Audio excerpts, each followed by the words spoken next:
Assalamualaikum warahmatullahi wabarakatuh. Selamat siang, berjumpa kembali bersama kami Mr. Tukiman Jogotaro Viral News. Mari kita saksikan untuk liputan kegiatan Viral News selama ini dalam kegiatan setiap hari.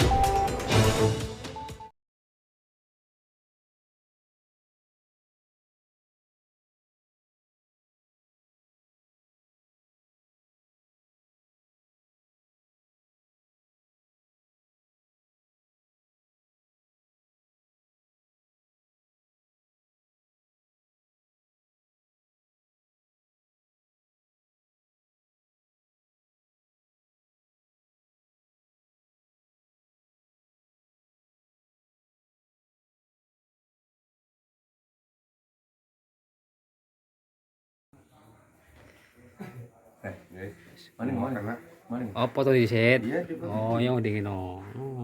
Apa? Assalamualaikum warahmatullahi wabarakatuh. Waalaikumsalam warahmatullahi wabarakatuh. Perkenalkan, saya dari Yayasan KSMPT di Permana Suci. Pada dasarnya kita mengenalkan masalah tubuh manusia.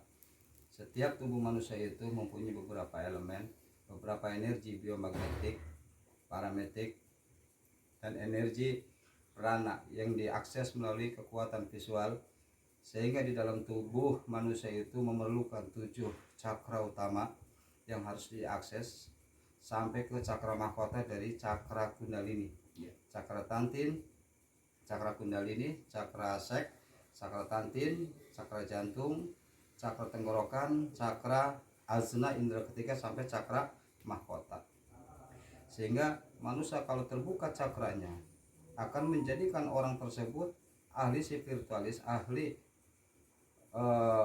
di dalam visualnya akan peka, akan bisa merasakan energi negatif maupun positif, karena tubuh itu berlapis-lapis cahayanya setiap waktu mengikuti arus pola pikir.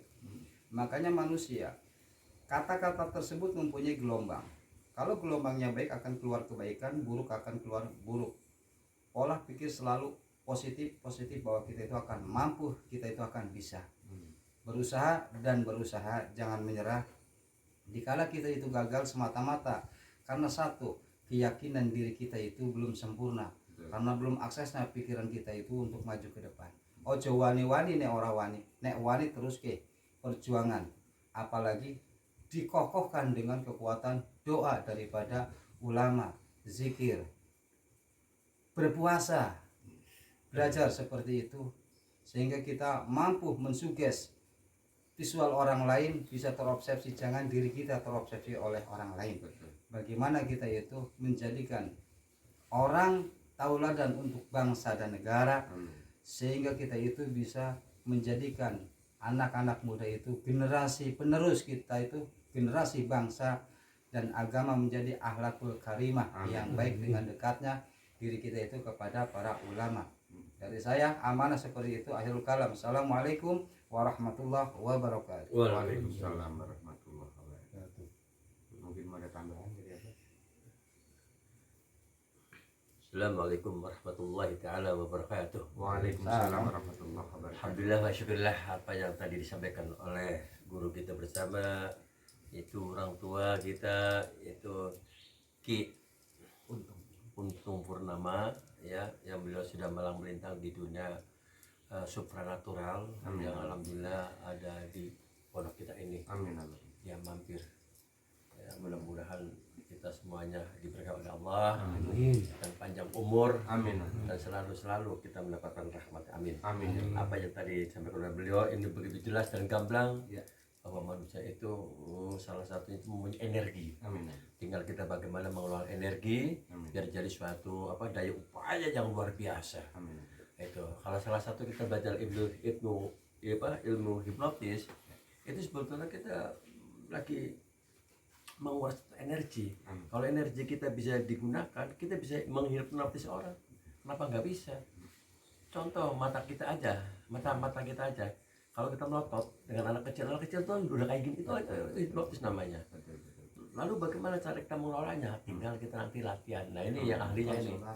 Ya ini ahlinya Bapak Untung Purnama, ya, yang setiap hari dia selalu keliling Jakarta, keliling Cikampek, bahkan Jawa Timur, Jawa Tengah ini nih. Alhamdulillah saya kedatangan beliau ini. Udah lama sebetulnya saya kenal ini. Ya cuma nih semenjak Covid dia nggak nongol, dia lagi semedi. Ya nggak tahu tempatnya di mana. Alhamdulillah dia nongol sendiri sini. Terima kasih, terima kasih Mbak. Ya, Siap. Mungkin bisa tanya jawab, monggo dipersilahkan. Sekarang saya mau nanya itu semenjak Ki Untung tuh melarang bola itu apa dengan inisiatif sendiri, apa ada yang nyuruh atau gimana? Yang jelas tahun 84 saya meninggalkan daripada perintah abah saya, namanya Abah Maksum. Abah Maksum. Iya. Itu keluar carilah ilmu di luar. Jadi jangan mengandalkan ilmu dari orang tua aja. Karena dari posisi 84 itu kehidupan ekonomi sangat sulit sekali. Betul. Itu uang rupiahnya aja ada gambar burung dan keluarga berencana. 10 rupiah merah. Betul ya. Nah di situ saya mulai datang ke pondok pesantren Gentur Cianjur, Ang Nuh. Di situ diteruskan oleh Ang Baden, almarhum Ang Baden, dan sempat saya takjub dengan Ang Nuh. Saya disuruh pulang dari jauh, suruh pakai mobil. Ang Nuh itu yang pakai sepeda sudah duluan, sudah ngajar. Itu salah satu kaifiat dan karomah atau apa itu ya. Nah disitulah saya merasakan diri tergugah bagaimana menjadi orang yang linuwi, orang yang paham. Jangan jadi amanah pertama itu ojo dadio ulah jadi jalma pinter, kudu jadi jalma ngerti, cek urang Sunda mah seperti itu. Jawane kuwi ojo belajar dadi wong pinter le, nak belajar dadi wong sing ngerti. Belajar ngaji diri kaweruh lan piweruh. Belajar tutur pitutur Lebih goreng itu. unggah-ungguh ada pasal kados niku amanah niku saking niku. Jadilah saya mulai punya inisiatif ingin mengetahui sejarah para wali. Kenapa sampai wali itu punya kesaktian dengan kata-katanya yang filhal, yang nyata. Ada di situ pelajaran dari Toreko, Qadoriyah wa Naqsabandiyah, Toreko Bani Alawi, Toreko Asyatiriah, Toreko Mubarak, Toreko Alawin, sampai Toreko yang tingkatnya banyak Toreko, dari ribuan Toreko. Jadi saya punya inisiatif dari satu makam ke makam yang lain, sampailah saya ke Kalianget Syekh Yusuf, saya jalan lagi ke barat lagi bagian selatan. Katanya yang namanya daerah-daerah yang di penghuninya Ibu Ratu, saya jalan terus sampai saya ke Cirebon. Dari Cirebon saya suruh pulang lagi ke Lirboyo. Saya belajar pagar nusa, jurus-jurus Asmaul Husna dari Gus Maksum Lirboyo. Itu guru saya.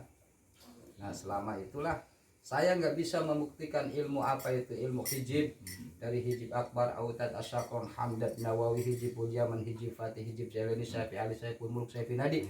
Tidak ada ilmu yang bisa nyata. Maka dari itulah saya sampai saya hilang di kampung Mali dulu. Sampai 3 hari 3 malam saya nggak keluar dari air, lagi mengamalkan la tudrul absar wa huwa yudrul absara wa huwa latiful khabir. Ya saya taruh maka akan hancur di situ. Luar biasa. Ini tadi sepintas selalu ada yang menarik dari nama hijib, sorry, kopi, masya Allah luar biasa. Itu didapatnya gimana, Pak? Apa melalui ilham atau berguru itu, Pak? Berguru. Kalau dari ilham berarti kita itu gurunya setan. Oh gitu ya. Enggak punya guru mursyid saya yang menanggung jawab sampai ila yaumil qiyamah nantinya. Kebetulan guru-guru saya itu banyak daripada duriah-duriah Rasul atau habaib gitu Pak. Oh, berarti itu jelas. Jadi dia bukan hanya berguru pada siapa, tapi jelas ini nasab gurunya itu ada ya. Iya. Maka boleh dikatakan bahwa ini secara keilmuan itu sudah sah. Betul. Iya, makanya alhamdulillah. Tinggal nanti, terus ngomong-ngomong Bapak katanya punya yayasan Pondok Yatim itu di mana? Betul Pak. Gini Pak Haji, alhamdulillahirobbilalamin, dengan izin Allah, restu Allah, ikhlas Allah, karamah barakallah, hakikat Allah. dengan doibnya diri saya, kebodohan diri saya, kefakiran ilmu saya. Kebetulan saya banyak sholat mutlak atau sholat istikharah, memohon kepada Allah Subhanahu wa taala. Sholat hajat saya mungkin didengarkan oleh Allah Subhanahu wa taala. Di situ ada juga mungkin dengan kekuatan doanya muslimin muslimat, wabil khusus para orang-orang alim seperti itu, para habaib dan para kiai-kiai yang mendoakan saya, sehingga terwujudnya pondok pesantren Al Hidayah yang beralamat di Kerawang, Dusun Langsep. Di Kerawang, Dusun Langsep, iya. Tidak ada lagi pondok pesantren yang besar di situ, Pak. Ya, itu untuk sementara ini ya, santri yang udah mukim atau yang santri kalong yang pulang pergi ke rumah itu ada berapa, Pak? Semua nggak ada santri kalong, jadi Mukim semua. nggak ada santri kalong. Kebetulan saya menerima khusus untuk anak yatim aja. Pendidikannya anak yatim saya didik di situ dengan ilmu fikih, ilmu syafina, jurumiyah, tijan, ya inti utamanya nahwu sorof dan bahasa, dari bahasa Arab, bahasa Inggris, bahasa Hongkong juga diajarkan untuk anak-anak di situ. Itu terus itu gini Pak, yang saya bingung itu katanya gratis, benar Pak ya? Gratis semua. Gratis. Kan masalah gratis gini Pak, apa totalitas, apa cuma hanya SPP-nya atau makannya Pak? Nggak ada SPP total, dari makan, tempat tidur, semua saya tempatkan di situ juga di atas. Kebetulan ini lagi didak, sedikit banyak ada rezeki dari Allah SWT. Masya Allah, luar biasa Pak. Semoga itu anak buahnya atau santri-santri sukses, Amin. jadi ulama besar. Amin. Terus ini saya pengen tanya lagi terakhir Pak ya, ini sebelum kita wawancara pisah terakhir ini. Iya. Lalu bagaimana cara Bapak itu membagi waktu, kan di Jawa juga ada yayasannya, ada nanti di Jawa Timur juga ada, di TV juga masuk. Itu gimana Pak? Yang membagi waktu? Iya begini, yang namanya manusia itu setiap satu yayasan atau satu pondok pesantren itu punya struktur. Ya, betul. Struktur itu ada ketua dan wakil ketua, ada juga pendiri. Kan begitu, pendiri menjadikan wakil ketua, terus satu ada sekretaris, humas, ya juga dari anggota-anggota yang lain. Kebetulan di situ ya dari ustadz, kalau ustadz saya gaji di situ 1 bulan 1 juta. 1 juta itu juga hasil kesepakatan daripada anggota gitu, Pak Haji. Itu berarti secara ini cuma Bapak ini sebagai leadership aja, kepimpinannya aja. Di Jawa maupun di Jawa Barat, di Kerawang tuh ada yang ngurus. Selain kegiatan itu Pak, kegiatan daripada tadi penyantunian, kegiatan piatu, itu ada dakwah-dakwah yang lain Pak? Banyak di situ. Saya selain itu juga saya membentuk untuk bagaimana saya mendapatkan rezeki untuk menyambung begitu, Pak. Artinya satu, saya ada kebetulan saya punya perguruan dan saya PSMBTD, perguruan seni meditasi pernapasan tenaga dalam itu untuk tujuan mengolah tubuh kita agar lebih sehat, itu utamanya seperti itu, sehat lahir maupun batin.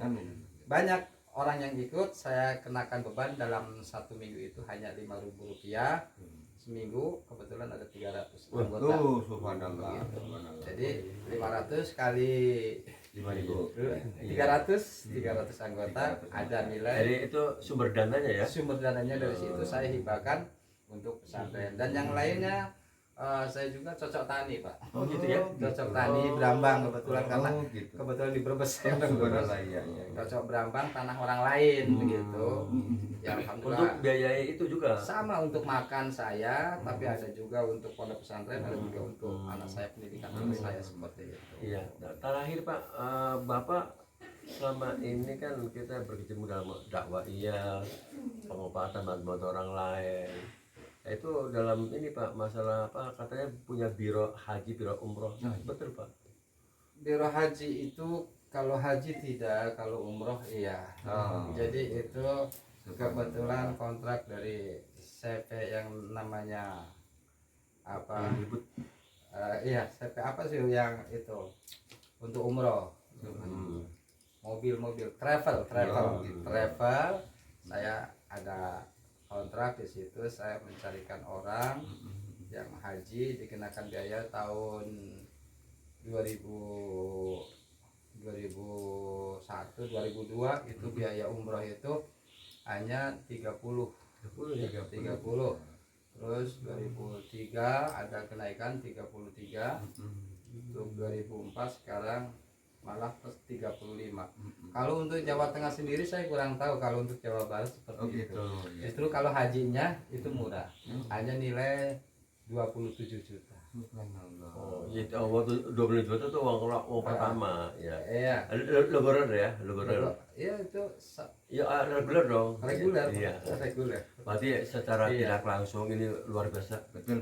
Ya julukan lagi untung, Bang untung, untung setuntung ya. Iya. Sesuai dengan namanya untung terus-terusan. Amin. Terima kasih Pak atas wawancaranya. Iya, Ya mudah-mudahan iya, kita iya. bisa ketemu lagi. Amin, Ya. amin. Nanti kita bisa bersilaturahmi lagi ya dalam waktu yang insya Allah ya nggak lama lagi deh. Ya makanya dari itu Pak ya, alhamdulillahirobbilalamin, saya tidak kurang-kurangnya minta doa dan dukungannya. Amin. Juga sumbangsinya dari donasi-donasi Ya. jauh maupun dekat. Insya Allah donasi tersebut akan saya manfaatkan untuk anak yatim, bukan untuk keperluan diri pribadi. Karena sekecil apapun hak anak yatim itu wajib dikeluarkan, wajib dikasihkan. Karena kita kerja ke setiap harian pun kita kerja ada hak anak yatim, bukan untuk dimakan sendiri semua seperti itu. Baiklah para pemirsa, ini wawancara kita dengan Pak Untung yang berasal dari Brebes ya, domisilinya telah usai. Marilah kita sama-sama ya, semoga kita semuanya menjelang bulan puasa kita selalu sehat walafiat, dan di bulan Ramadan insya Allah kita penuh berkah. Amin. Wassalamualaikum warahmatullahi wabarakatuh. Waalaikumsalam warahmatullahi wabarakatuh. Kalau mie gorengnya deh, Oke, Mbak Untung. mie gorengnya deh, mie gorengnya. Ya, ini mau